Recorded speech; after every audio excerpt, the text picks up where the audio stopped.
할렐루야. 오늘 수요예배 오신 여러분들 주님 이름으로 환영합니다. 오늘 말씀을 통해서 하나님의 귀한 응답과 마음을 받으시기를 예수님 이름으로 축복합니다. 아멘. 오늘은 이스라엘과 화친을 맺으러 온 이 기브와 족속에 대해서 말씀을 드리고자 합니다. 이스라엘이 광야 40년의 훈련을 마치고 또 지도자 모세의 뒤를 이어 여호수아가 그 뒤를 이었습니다. 그리고 요단강을 건너 이스라엘에서는 이길 수 없는 난공불락인 이 여리고성을 이겼습니다.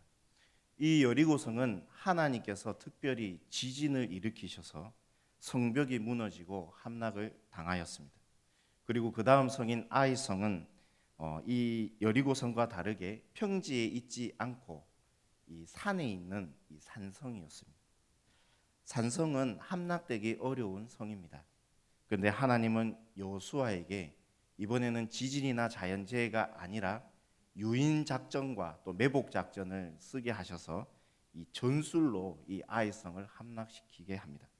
그리고 이 일 후에 일어난 일을 오늘 본문에 말씀하고 있습니다.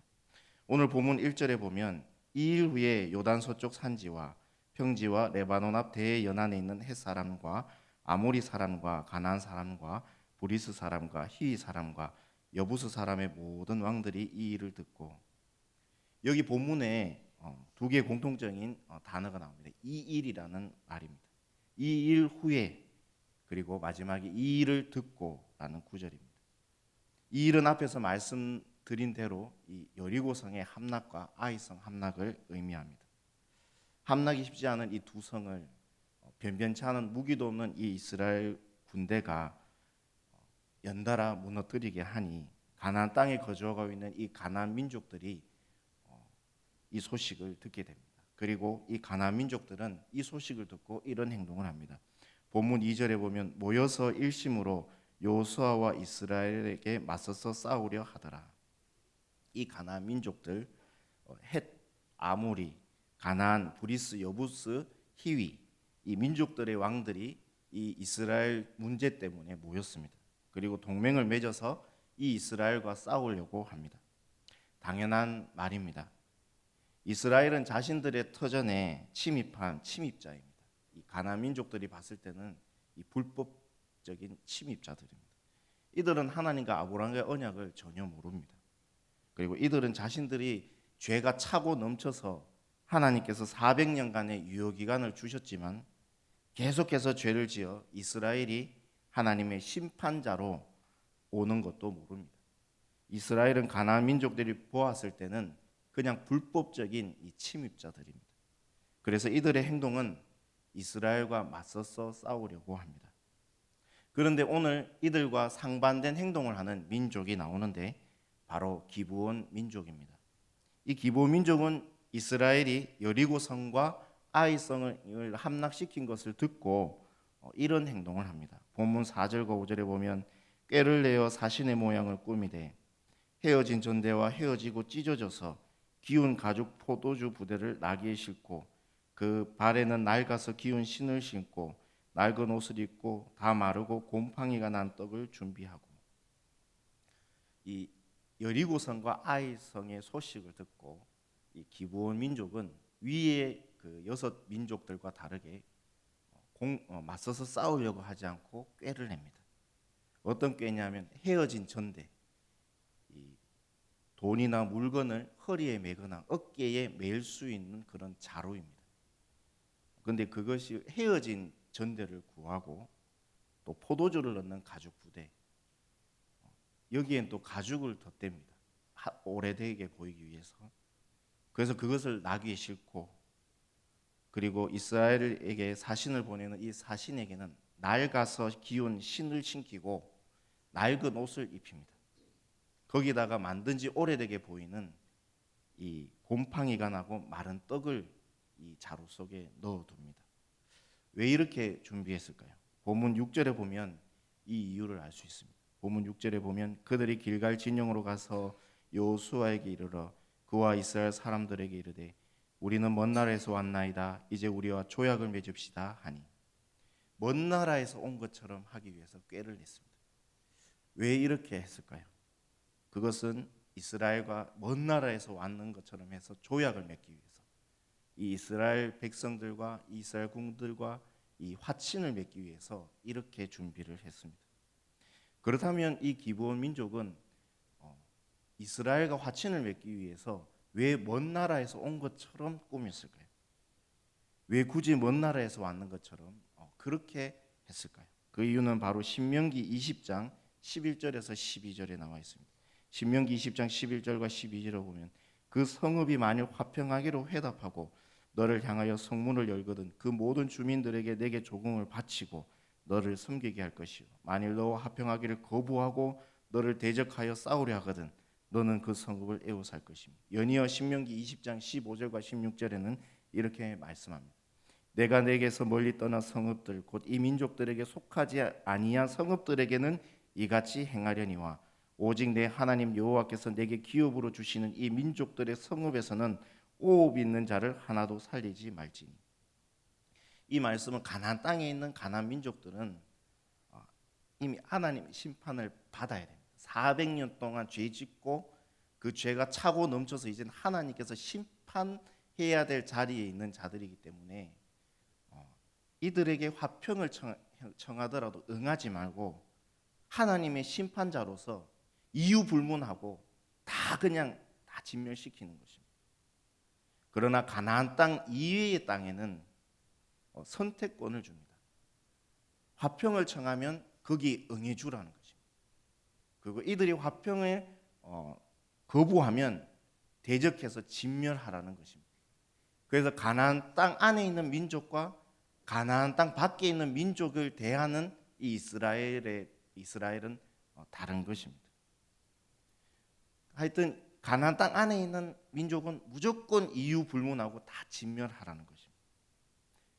그래서 이 기브온 민족이 이렇게 이스라엘에게 멀리 떨어진 민족으로 둔갑한 것입니다. 이것은 기브온이 신명기에 나오는 이 말씀들, 율법들을 알고 있었다는 것을 보여줍니다. 이스라엘 민족들과 어떻게 하면 화친을 맺을 수 있는가? 정보를 어떻게든 알아낸 것입니다. 어떻게 하면 이 이스라엘 이 군대와 만나지 않고 화친할 수 있을까? 사력을 다해서 연구하고 정보를 입수했습니다. 그런데 이 기브온 민족이 정말 이렇게 이스라엘 민족 앞에서 작아지는 민족일까요? 정말 힘이 없는 민족인가라는 의문이 듭니다. 이 당시 기브온 민족은 어떤 민족인지를 여호수아 10장 2절에 보면 이렇게 나옵니다. 이는 기브온은 왕도와 같은 큰 성읍이요 아이보다 크고 그 사람들은 다 강함이라. 기브온은 왕도와 같은 성읍입니다. 왕이 거주하는 성읍입니다. 같이 큽니다. 기브온 주변에는 이 도시 국가들이 있었는데 이 도시 국가들에게 영향력을 끼칠 수 있는 종주국이었습니다. 옛날로 따지면 소련의 위성 국가들 폴란드도 있고 여러 국가들이 있는데 그 나라들 위성 국가들 위에 군림하고 있는 국가가 이 소련이듯이 이 기브온이 여러 도시 국가들에게 힘을 행사할 수 있고 이 전투력이 강한 전쟁을 하면 강한 그런 종주권을 가지고 있는 이 민족이 바로 기브온 민족이었습니다. 그리고 아이성보다 크다고 합니다. 아이성도 그렇게 작지는 않습니다. 영유아까지 다 합쳐서 그 당시 고대 근동 시대에 12,000명이 있었다는 것은 인구로 비율로 따져보면 엄청 큰 성입니다. 그런데 그 성보다 강하다고 합니다. 그리고 이 기브온 민족은 훈련된 민족. 이 강하다란 말은 훈련된 정예 부대라는 뜻입니다. 이스라엘에게 그렇게 쉽게 무릎 꿇을 민족이 아닌 것입니다. 기브온은 가나안 남쪽 지역의 대표적인 민족입니다. 그런데 이 민족이 이스라엘에게 완전 납작하게 엎드려 버린 것입니다. 신명기 20장 말씀을 입수하여 살려고 멀리서 온 민족으로 연기를 합니다. 주도 면밀하게 계획을 세웁니다. 그래도 가나안 땅 대표적인 민족인데 한번 붙을 만도 한데 그냥 항복하는 것입니다. 거짓말을 쳐가면서까지 살려고 그렇게 연기를 하는 것입니다. 어떻게 이런 일이 있을 수 있을까요? 이들은 이미 예전 여리고성 사람들처럼 하나님에 대해서 들었습니다.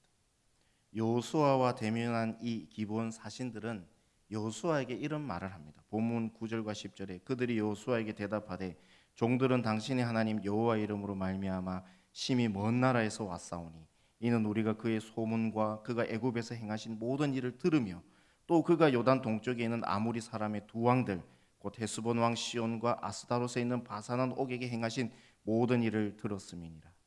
이미 이들도 40년 전 하나님께서 애굽에 10가지 재앙을 보내시고 홍해를 가르신 일들을 다 들었습니다. 그리고 요단 동쪽 강력한 민족 이 헤스본과 바산을 꺾은 일도 들었습니다. 거기에다가 여리고성과 아이성을 꺾는 것을 또 들었습니다.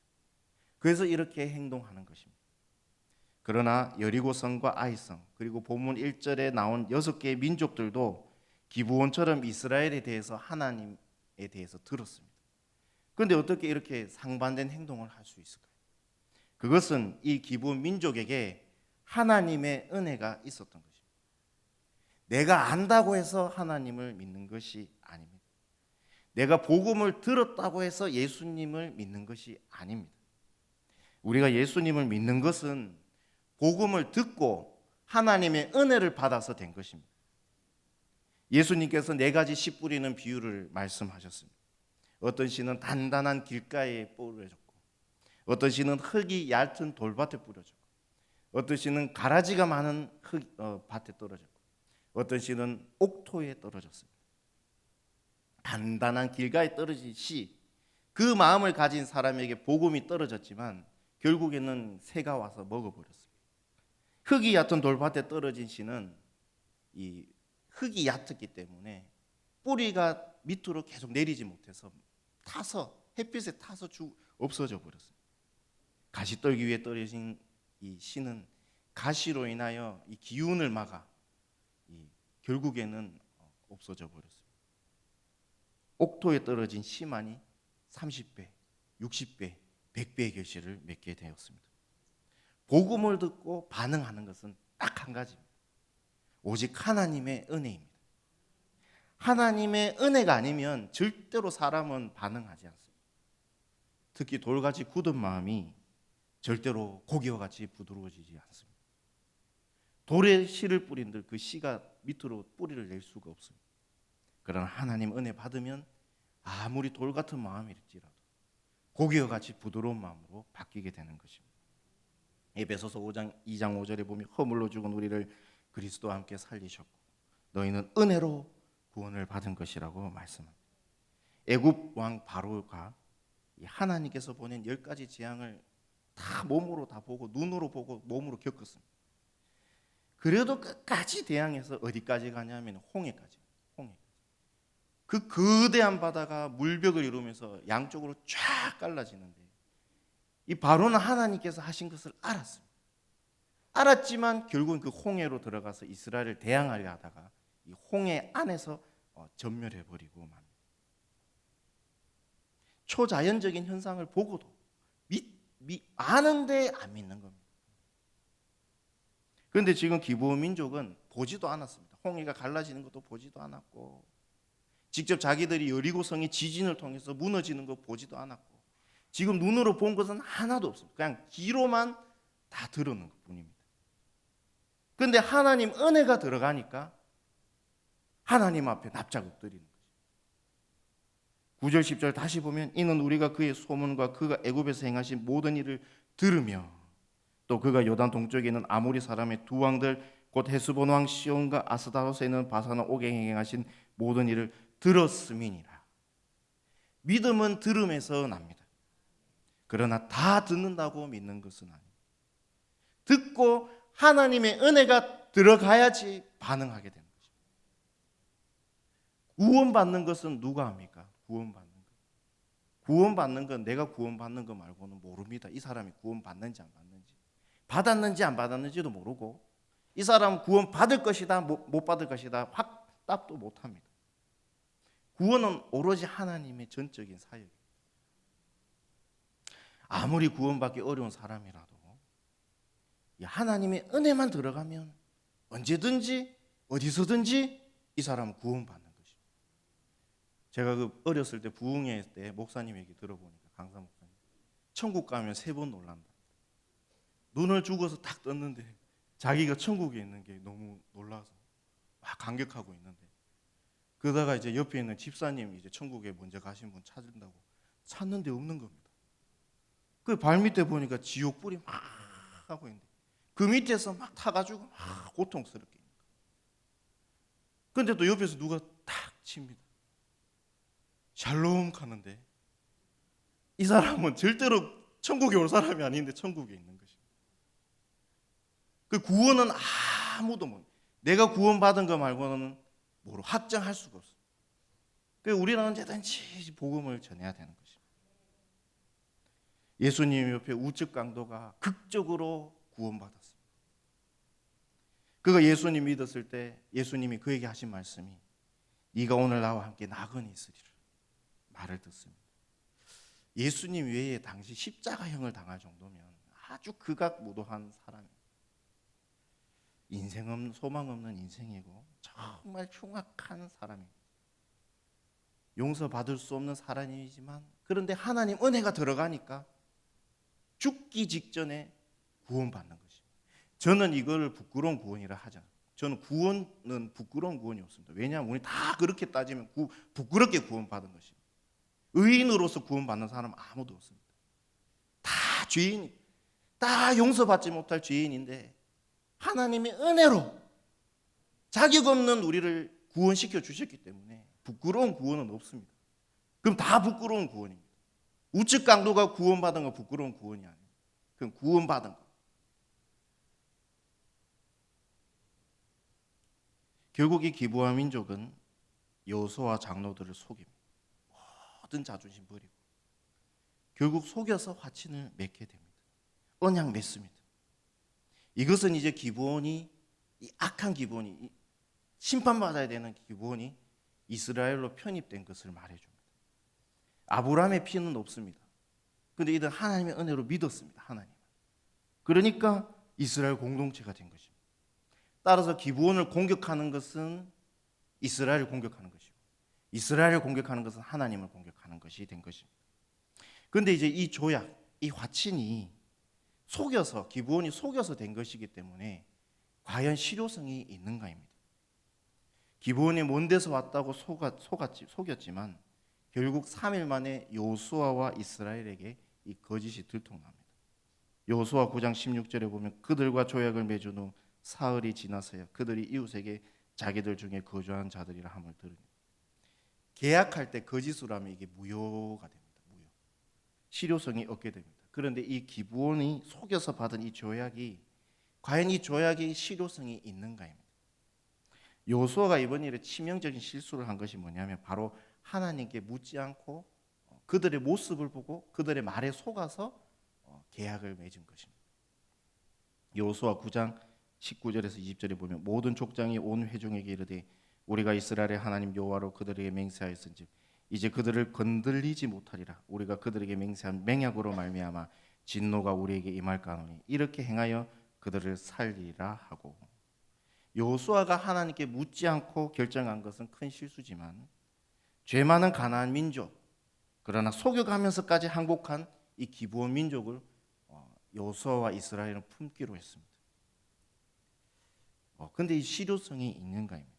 그런데 이 실효성이 있습니다. 이 속여서 했는데 이 조약, 화친 맺은 것이 실효성이 있습니다. 이 이야기가 다음 장 여호수아 10장에 나오는데 기브온이 항복을 하면 기브온은 가나안 남쪽에 들어가는 첫 입구입니다. 입구.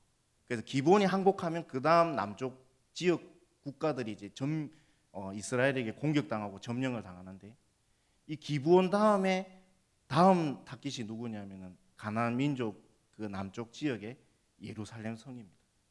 그 예루살렘 성의 아도니 세덱이라는 왕이 이 기브온이 항복한 것을 듣고 깜짝 놀라게 됩니다. 그리고 급하게 되니까 다음은 자기가 타깃이니까 이 네 명의 왕들을 부릅니다. 가나안 남쪽에 있는 이 대표들을 부릅니다. 불러가지고 이 동맹을 맺어서 이 기브온을 치자고 먼저 치자고 합니다.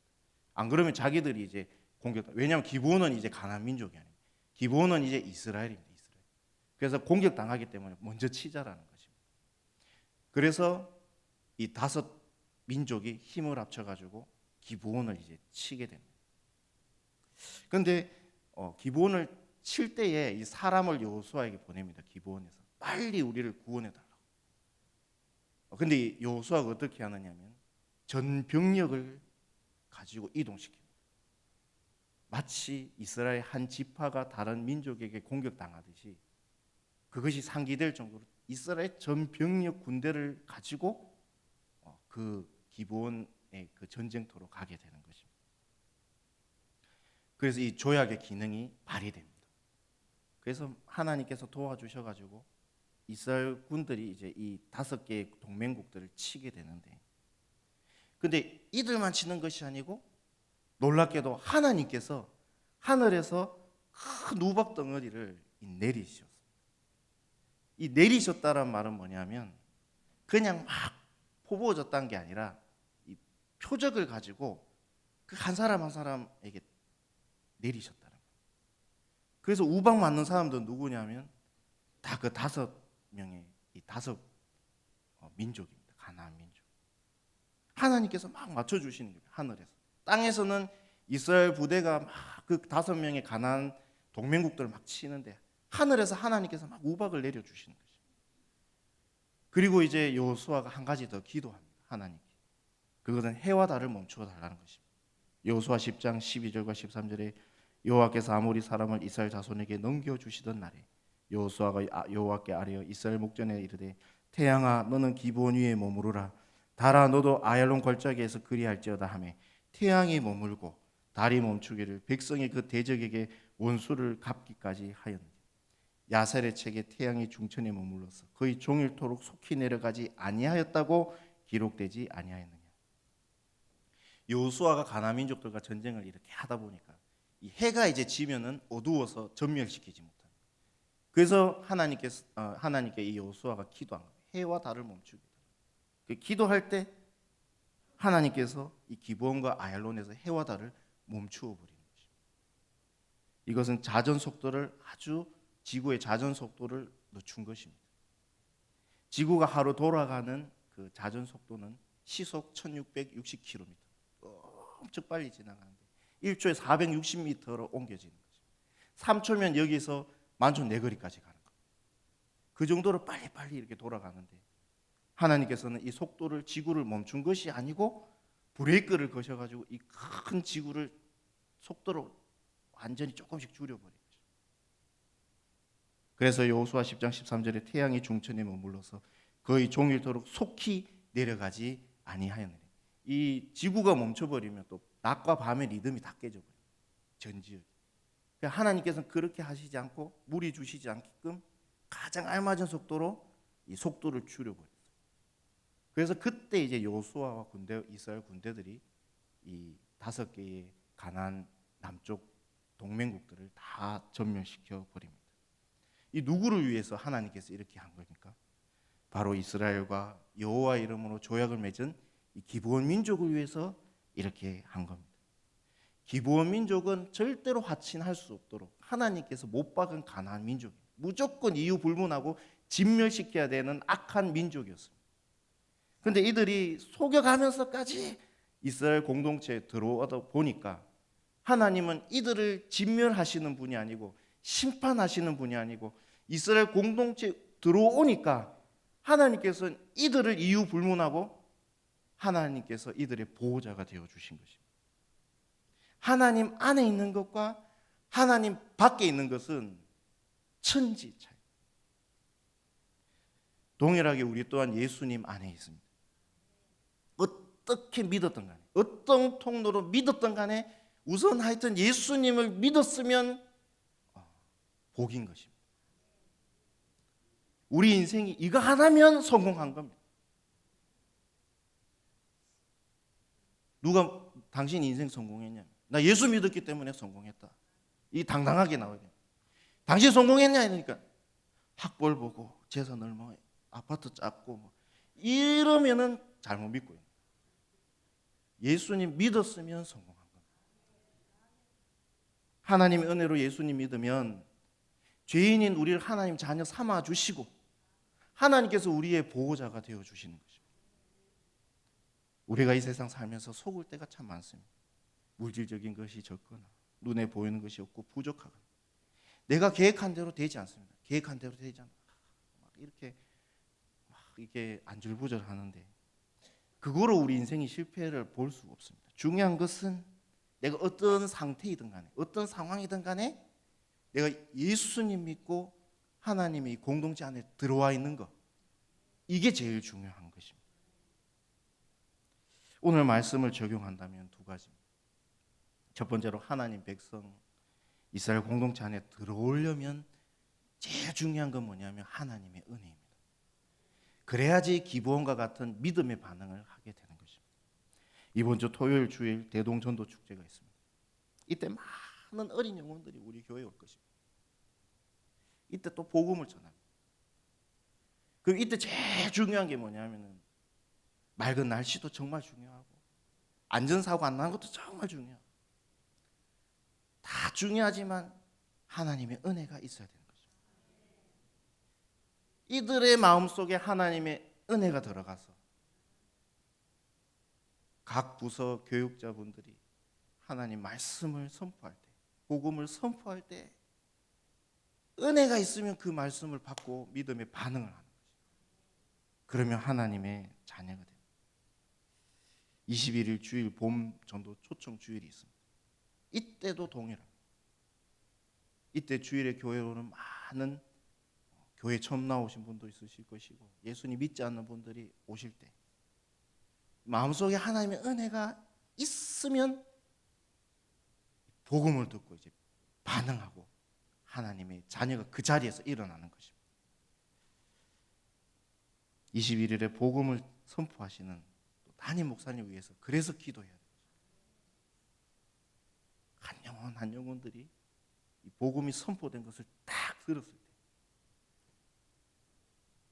정말 그 기솔 사이에 절대 들어가지 않을 것 같은데 그 아방 기솔 사이에 화살이 팍 들어가듯이 복음이 폐부에 꽂힐 정도 이 역사가 일어나도록 담임 목사님 위해서 기도해 주시고 각 부서 사역자들 위해서 기도해 주시고 준비된 영혼들이 왔을 때 은혜가 안에 있도록 하나님의 은혜가 이들 마음속에 있을 수 있도록 기도해야 되는 것입니다. 성령의 역사가 이번 주간, 다음 주간 복음이 선포될 때 일어나기를 우리는 기도해야 됩니다. 오직 은혜밖에 없습니다. 두 번째로는 내가 믿는 예수 그리스도, 내가 소유한 복음의 가치를 우리는 다시 한번 알아야 됩니다. 어떤 선교사님은 이런 얘기합니다. 복음이 남이함이 다불이 아니라. 저는 그 말이 무슨 말인지 몰랐어요. 복음은 주문이 아니라 실질적인 것입니다. 이 세상의 돈과 물질이, 명예가 나를 조금 지켜줄 수는 있어요. 그러나 그것도 바람이 훅 불면 그냥 날아가는 거죠. 그 예수님 믿는 사람에게는, 복음을 소유한 사람에게는 뭐가 있냐면 하나님이 그 인생을 지켜주신다는 거예요. 하나님께서 나의 도움이 되시고 나의 보호자가 돼요. 살다가 우박이 내려야 될 때가 있습니다. 그런데 하나님께서 내려주신 거예요. 지구 전체가 시속 1660km로 돌고 있는데 이거를 속도를 완전히 조금씩 늦춰야 되는 상황에 올 때가 있습니다. 그런 급박한 상황이 있을 때 하나님은 자녀를 위해서 그 지구를 속도를 줄여주듯이 우리에게 큰 도움을 주시고 심지어 초자연적인 역사도 우리에게 행하여 주시는 것입니다. 이것이 바로 예수님을 믿고 하나님의 자녀가 된 자에게 주시는 하나님의 복입니다. 예수님은 하나님의 자녀된 우리에게 이렇게 말씀하셨습니다. 구하라 주실 것이요, 찾으라 찾을 것이요, 문을 두드리라 그리하면 너에게 열릴 것이니. 하나님께서 개입해 주신다는 겁니다. 왜냐하면 우리가 예수 그리스도를 통해서 하나님의 자녀 되었기 때문입니다. 특별히 오늘 이번 대동전도 축제와 봄축제 전도 초청장치를 위해서 위해서 기도해야 합니다. 더 많은 하나님 은혜를 내려주셔서 오신 분들이 하나님의 자녀가 될 수 있도록, 그리고 내가 예수님을 믿는 것이 얼마나 큰 복인지를 우리는 다시 한번 점검해보고 깨닫기를 예수님의 이름으로 축복합니다. 아멘. 기도하겠습니다.